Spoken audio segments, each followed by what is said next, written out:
Can you guys hear Samanti? No, right? No. Samanti, you're You muted. cannot hear my voice? Oh, I'm sorry. Yeah, okay, now you're good. You're good. Jazakallah khair. I was keep talking and talking. Yeah. Okay.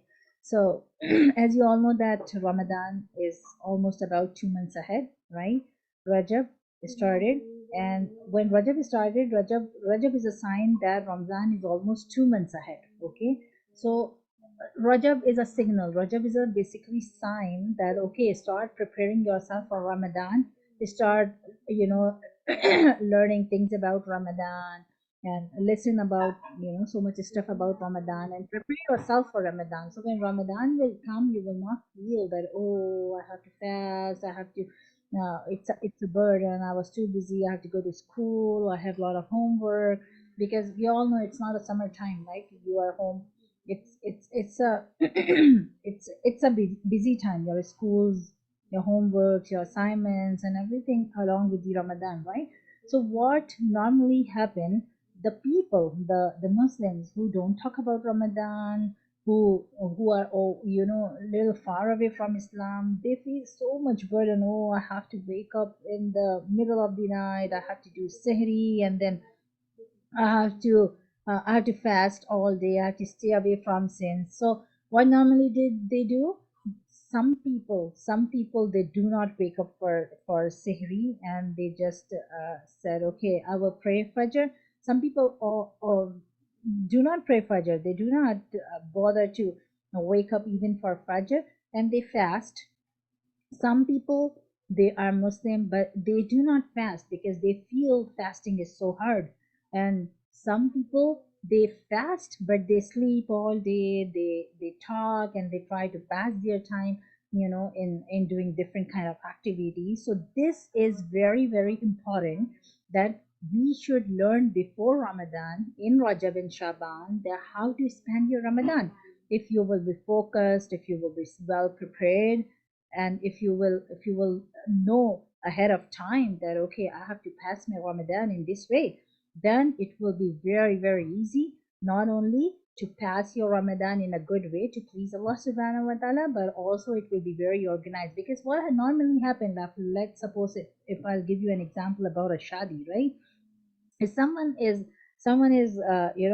if someone plan to marry someone, let's suppose, and and they suddenly decide, okay, tomorrow is your marriage.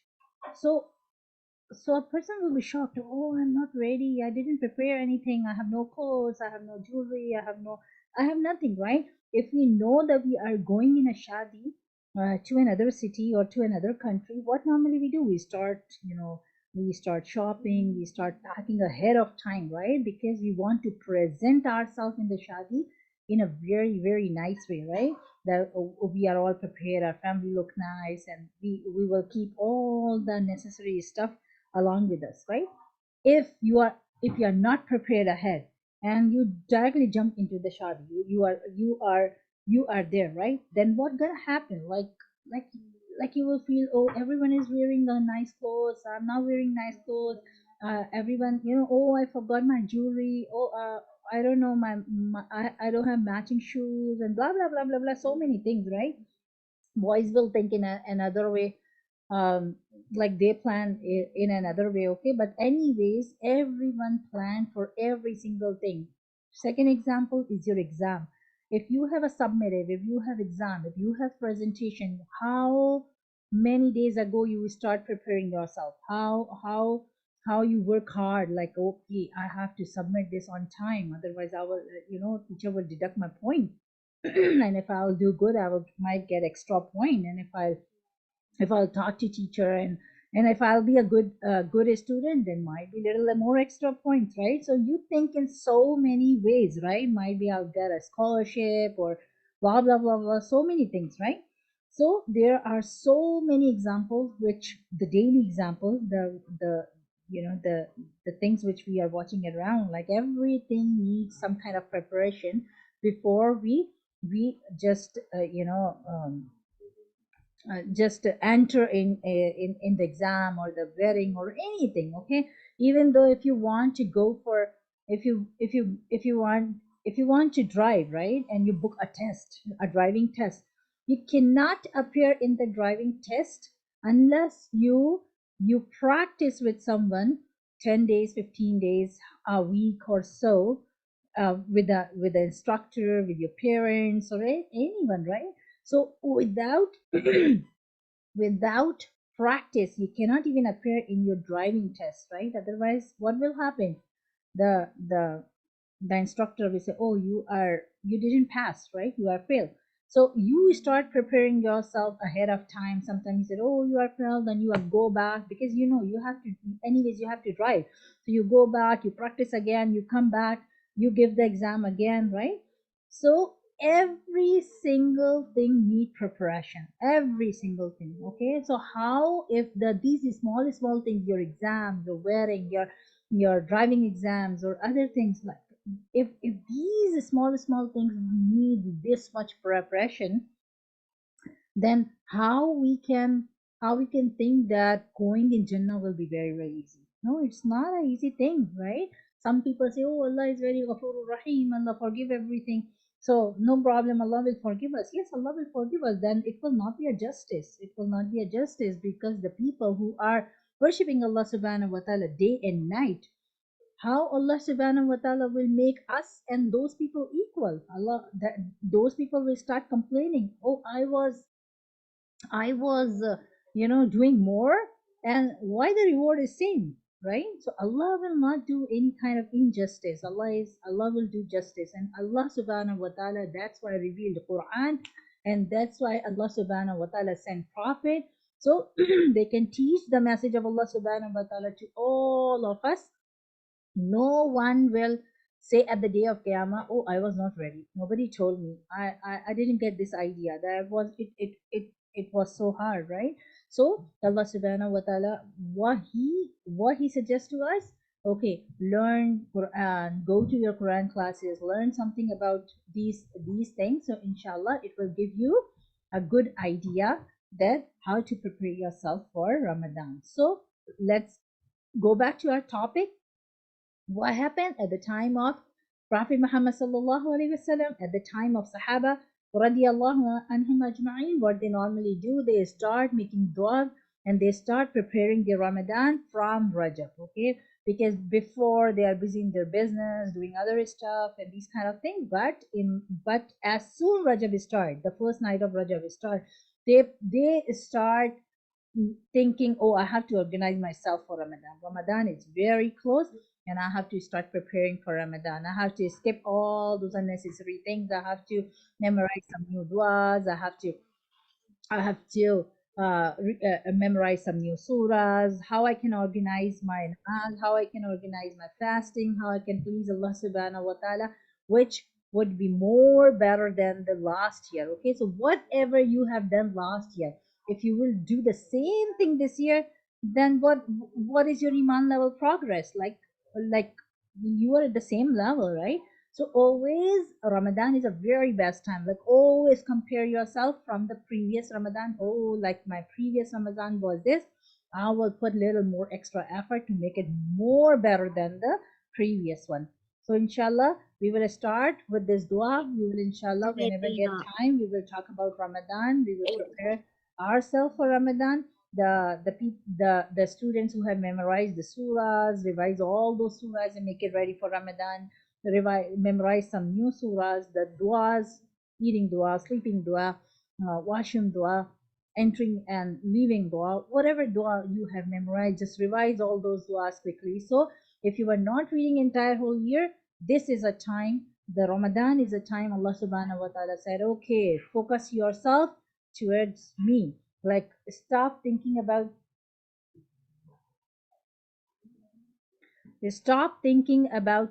other worldly stuff, and this month is only for me. Okay, so Allah subhanahu wa ta'ala do not enter in the heart where people you know are so much busy in other things. Allah subhanahu wa ta'ala said, okay, empty your heart a little and make a space for me. So if you were busy 11 months, no problem, I'm giving you 1 month. Stay focused and worship Allah subhanahu wa ta'ala, but do not engage yourself with your friends or unnecessary gossips or TV or these kind of, you know, these kind of stuff which, you know, make you away from me, because you were 11 months too much away from me. Now it's time, come back to me, and and and and you know, ask forgiveness or whatever sin you have done. Ask du'as, whatever you feel, you know, which is important for your, whatever dua it is, like it's your exam dua, or you know, whatever you need, start making a list. Okay, I will ask this, because Ramadan is a time Allah subhanahu wa ta'ala never ever rejected the dua. Ramadan is a time Allah subhanahu wa ta'ala multiply the rewards of your ibadah.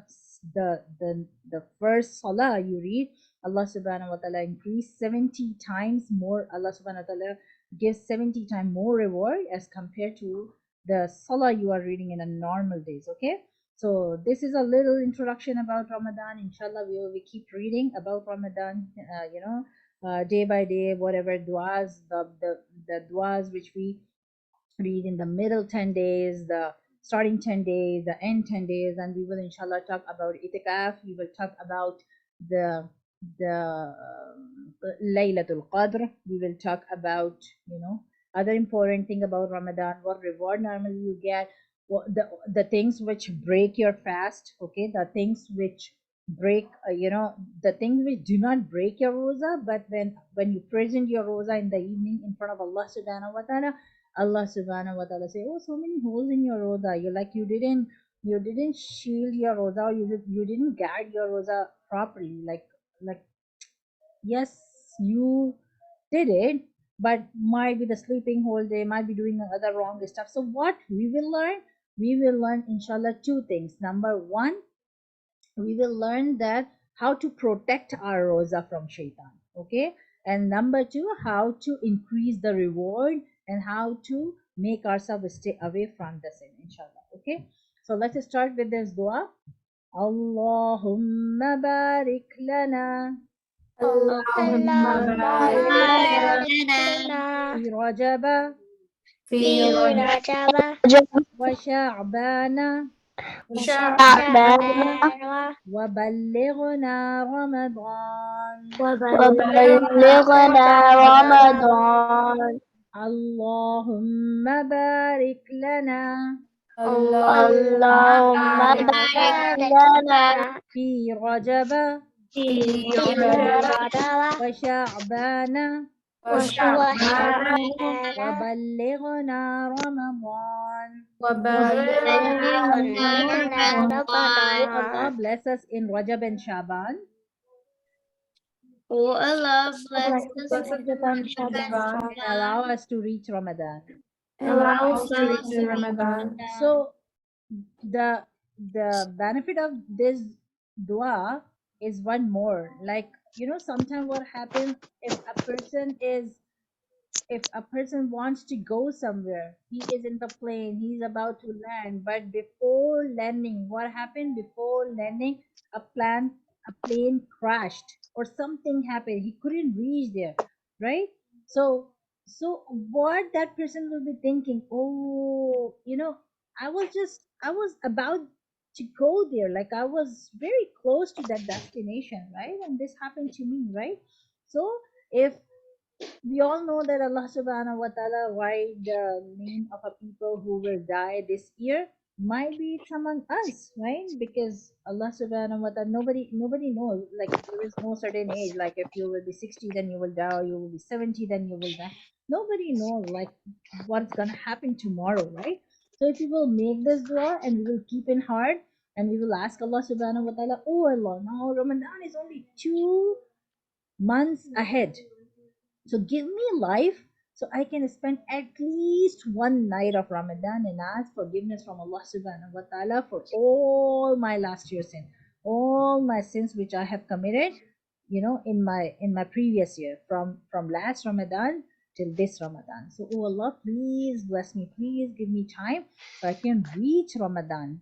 Don't take my life before Ramadan, because I know Ramadan is a time when you will ask forgiveness from Allah subhanahu wa ta'ala, Allah subhanahu wa ta'ala never ever rejects it. So I hope when I will get the first night of Ramadan, and then when I will ask, forgiveness from Allah subhanahu wa ta'ala, I will worship Allah subhanahu wa ta'ala with my deepest heart. I hope Allah will forgive all my sins, and I'll be like a born baby. And then if I'll die, then I will directly go to Jannah, right? So if last Ramadan you ask forgiveness from Allah subhanahu wa ta'ala for all your sins, but from that time till now you have distracted a lot, you have not focused, or you were busy doing other stuff, you didn't worship Allah subhanahu wa ta'ala the way Allah subhanahu wa ta'ala asked us to do.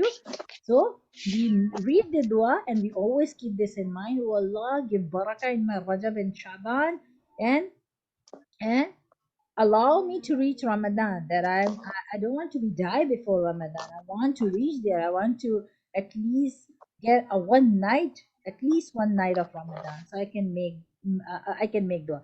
And also keep one more thing in your mind and in your brain when you are reading this dua. Oh Allah, guide me the right path, that I can get the right information and the beneficial things about Ramadan, so I can apply all those things in Ramadan, and give me ability that I can apply. I can bring everything in my action when Ramadan will be here. Because you know what will happen if you will not prepare yourselves and you will say, oh, there is a lot of time. 2 months is a big time, right?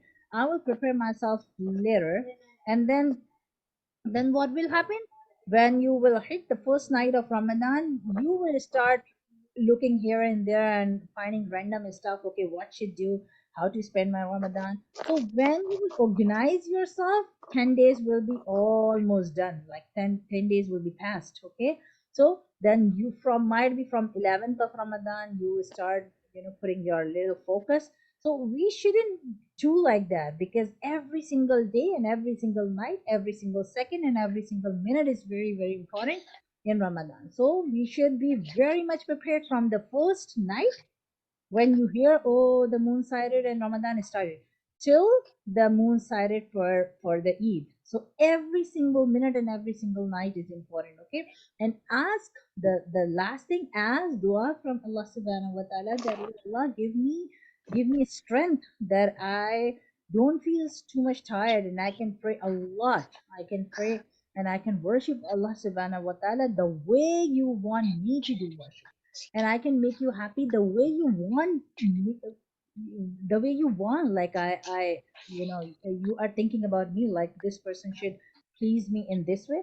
So give me this ability that I can please you in the same way, inshallah. Okay, so I hope you all know this dua, but start reading this dua every single day. Or if you feel like, okay, I forget reading the dua, make it habit to read this dua after namaz. Okay, when you are done with your namaz and you are making your dua, at that time read this dua and make it habit, so at least 5 times it will be easy for you to remember and read the dua, and teach the dua to your family. Or if you can take a printout, just take a printout, and the place where you sit or wherever, so you can just paste the paper, so it will remind everyone to read the dua, inshallah, and it will bring lots and lots and lots of barakah, inshallah. Okay, so remind me too. I will read the dua every day, inshallah, till Ramadan in the class. Okay, before starting. Okay, I'm ready.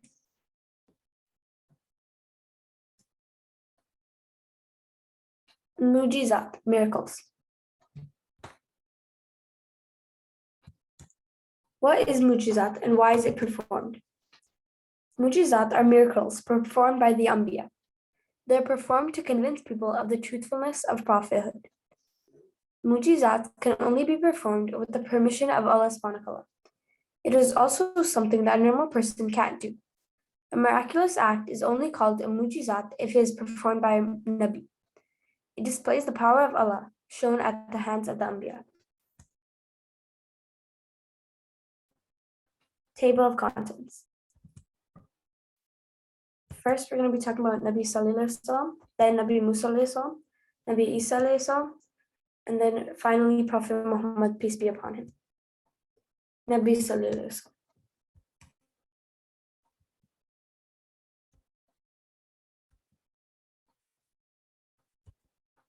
The group of Nabi Sallallahu Alaihi Wasallam.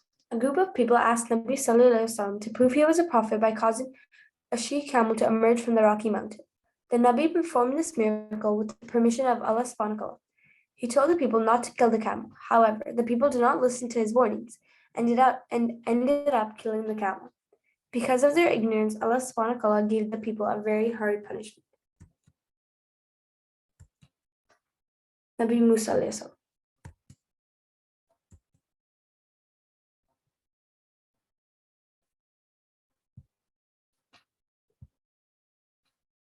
Nabi Musa alayhi salam's mujizat was that his hand turned shining white whenever he put it under his armpit.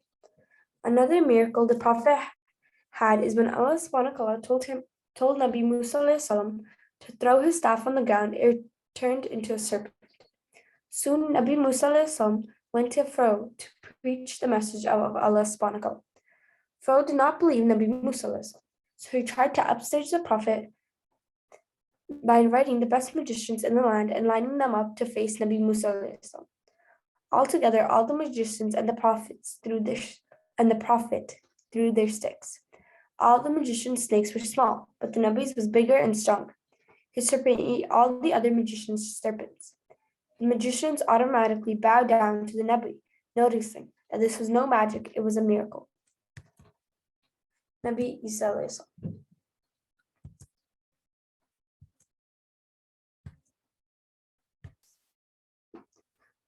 Nabi Isa's mujizat was that he could blow life into birds made of clay.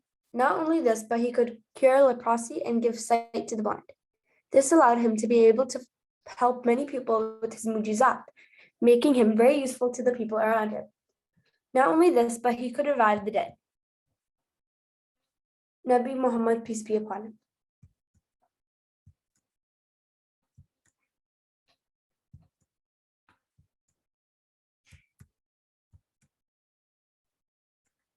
Nabi Muhammad, peace be upon him, was able to split the moon in two just by pointing at it. He was even able to travel to Makkah, Masjid al-Aqsa, visited the seven heavens and beyond in less than one night. Once Nabi Muhammad, peace be upon him, was bought a container. As soon as he put his hands on it, water began flowing from between his fingers, allowing more than 300 people to make wudu from it. Conclusion. These stories are all considered mujizat, miracles, because their acts are beyond the natural ability of humans and were performed by a Nabi through the will of Allah subhanahu wa ta'ala. Jazakallah.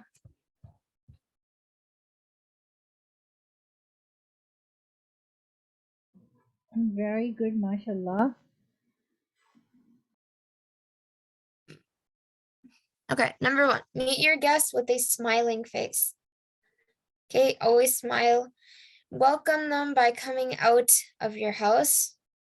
So like, let's say they're parking their car or something outside, you could go and meet them outside instead of waiting for them to come inside. I always do that. Yeah, that's good. Greet your visitors and ask about their well-being. So when they come into your house, since you're the host, you should ask them, how are you doing? Or greet them. Express joy at meeting them. Okay, don't make them feel like you hate them or they shouldn't be at your house or they like you are forced to invite them. You should always make them feel happy to be there. Make them comfortable and entertain them even at the cost of your own comfort and convenience. Okay, so if something's changing for you, like you invited them, but something off is happening, like maybe there's less food and you can only feed it to one person or two people, you should always give it to them first, your guests.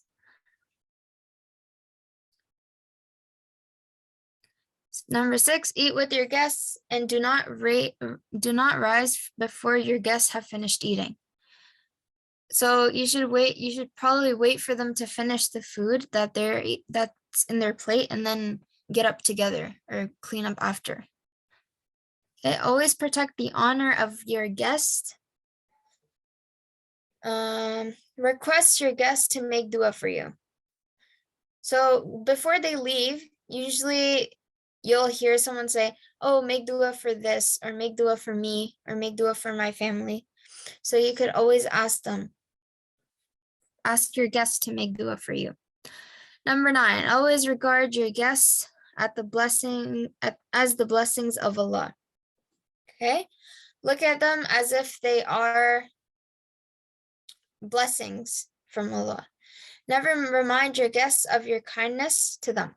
So this is very important. When they come to your house, you're not supposed to, like 2 days later, you're not supposed to go to them and say, oh, do you remember, like, I invited you, I gave you this food, I did this for you, so you have to do it with me. You should never do that.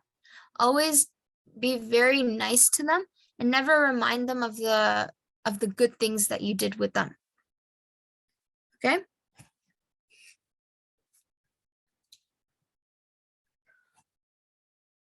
All right, so what should you do when your guests come over?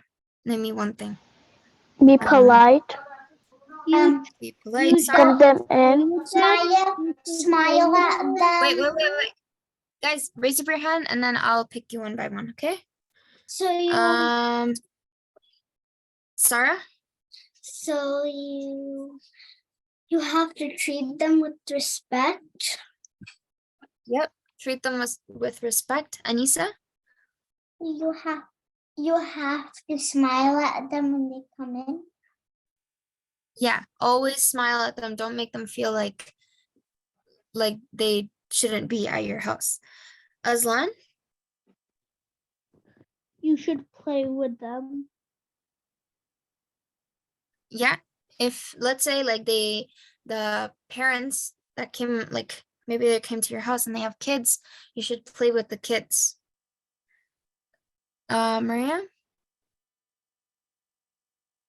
Feed them if they are hungry. Yeah, always feed them. Even if they just came for 5 minutes to your house, you should still ask them, oh, do you want tea, or can I give you water, or can I give you something to eat? Even if they're just at your house for 5 minutes, you should always ask them to eat something. Hanana? You should never act like you were forced to invite them. Yeah, never make them feel like they were forced. I mean, you were forced to call them over. Okay? Or else they'll feel bad. Let's say, like, I came to Sarah's house and Sarah was making me feel like she was forced to invite me and she didn't want to be she didn't want to be the host there, then how would I feel? Bad, right? So just like that, think about it. If someone did that to you, how would you feel? Yes, Maveen. You have to like greet them in and be polite. And like, Yep. don't make a bad joke with them, like about them. Yeah, don't make bad jokes with them, about them, especially. Anybody else want to add anything?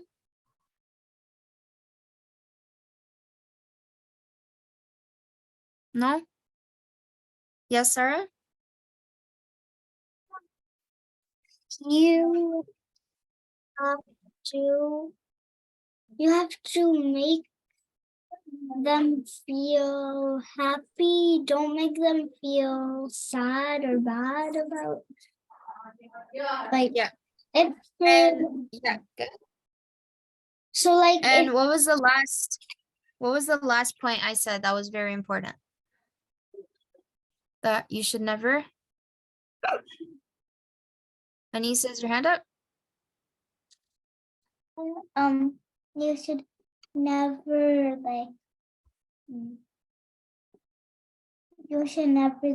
I forgot the word.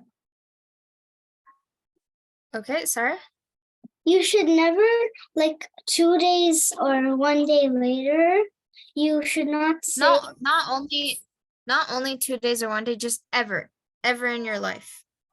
Oh, yeah, any day in your life, you should never ask that, like, do you remember that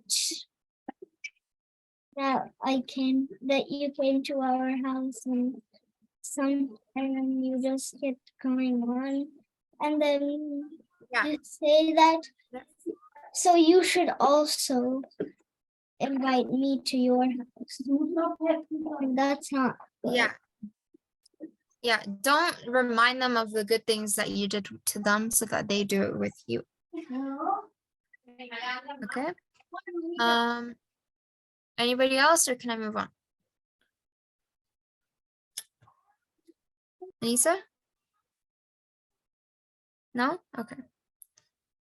Mavin?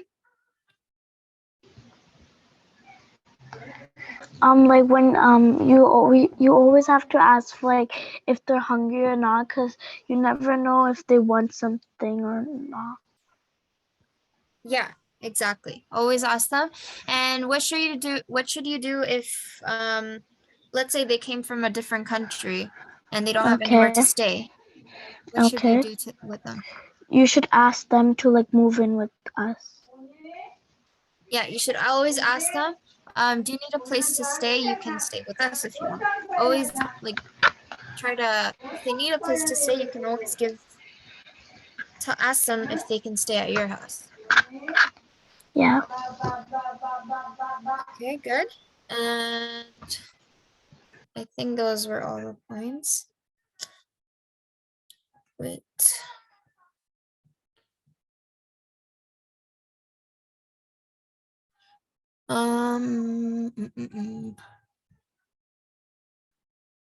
Meet your guest. Okay.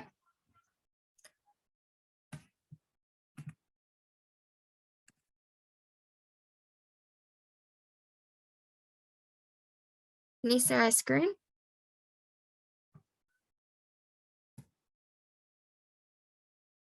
Yeah, I think it's the same. Okay. As Muslims, we always have to honor our guests, and as a host, we should always try to make them as comfortable as possible.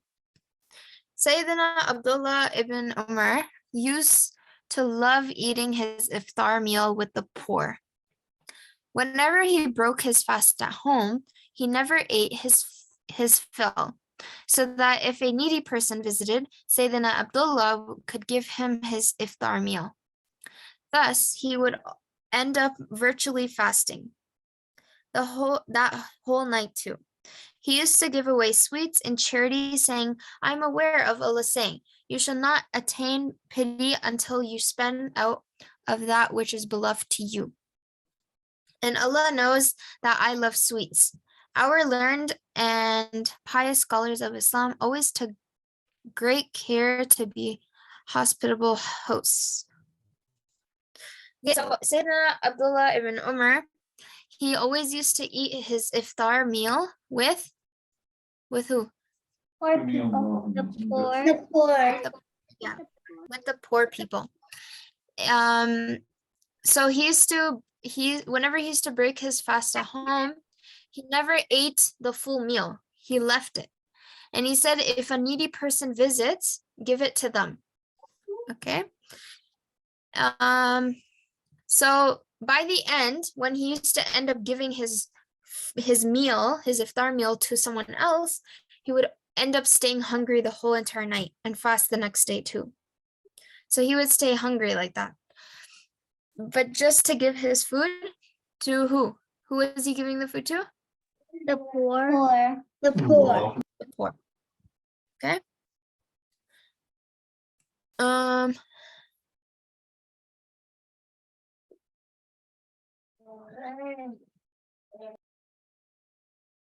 Okay, so he's saying that if you do something good for someone else, Allah will also do good for you. So just like when he gave his food to someone else, he said, Allah will also take care of me because I'm a good host. Okay.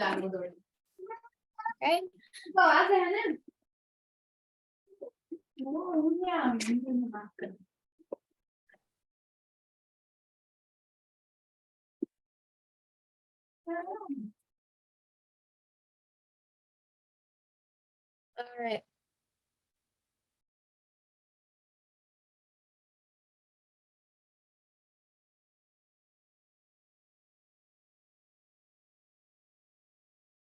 Okay, so last week we're done the book.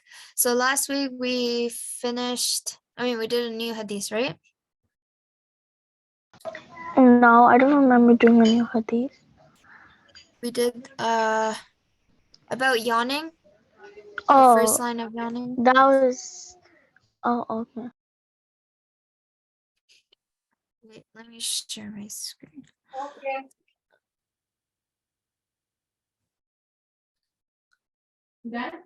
Okay, do you see?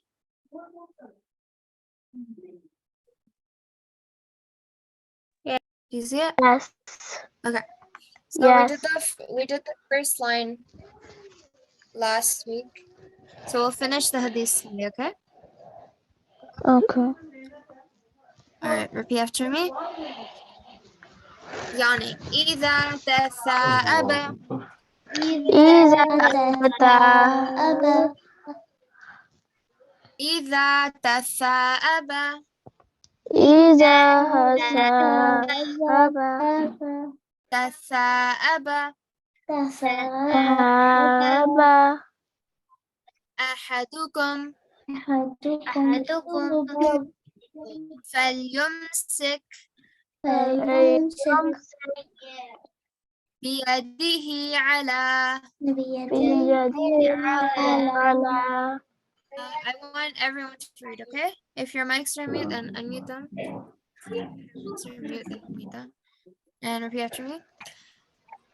فمه فمه فإن الشيطان فإن الشيطان فإن الشيطان فإن الشيطان يدخل يدخل إذا تثاءب إذا فسأب أحدكم أحدكم فليمسك يمسك بيده على بيده على فمه يده فمه فإن الشيطان فإن الشيطان يدخل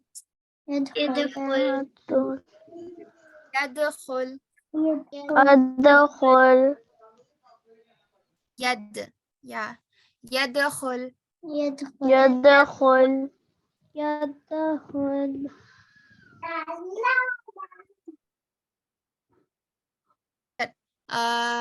repeat after me for the meaning. When anyone of you yawns, When any of you yawn, he should hold his hand over his mouth he should hold his hands over his mouth. for shaitan enters through the open mouth. For Shaitan enters through the open mouth. When any of you yawns, When any of you yawn, he should hold his hand over his mouth he should hold his hands over his mouth. where shaitan enters through the open mouth. or Shaitan For Shaitan enters enters through the through open mouth. the open mouth. You don't have to read what's in the bracket, but if you want, you can, okay? The bracket here, through the open mouth. All right, again, last time. إذا تثاءب إذا تثاءب إذا تأب تثاءب تأب أحدكم أحدكم فليمسك بيده فليمسك بيده على على على فمه فإن الشيطان يدخل فإن الشيطان يدخل. Okay.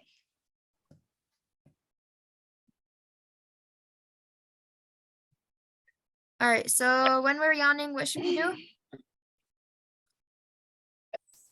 Put your hand on your mouth. Cover your mouth with your hand. And if you don't cover your hand, Shaitan enters your mouth. What happens? Shaitan enters your mouth. Okay, so so we talked about it last week. You should try not to yawn, but if you're yawning, Shaitan will laugh at you. So you should cover your hand with your mouth. All right, for everyone.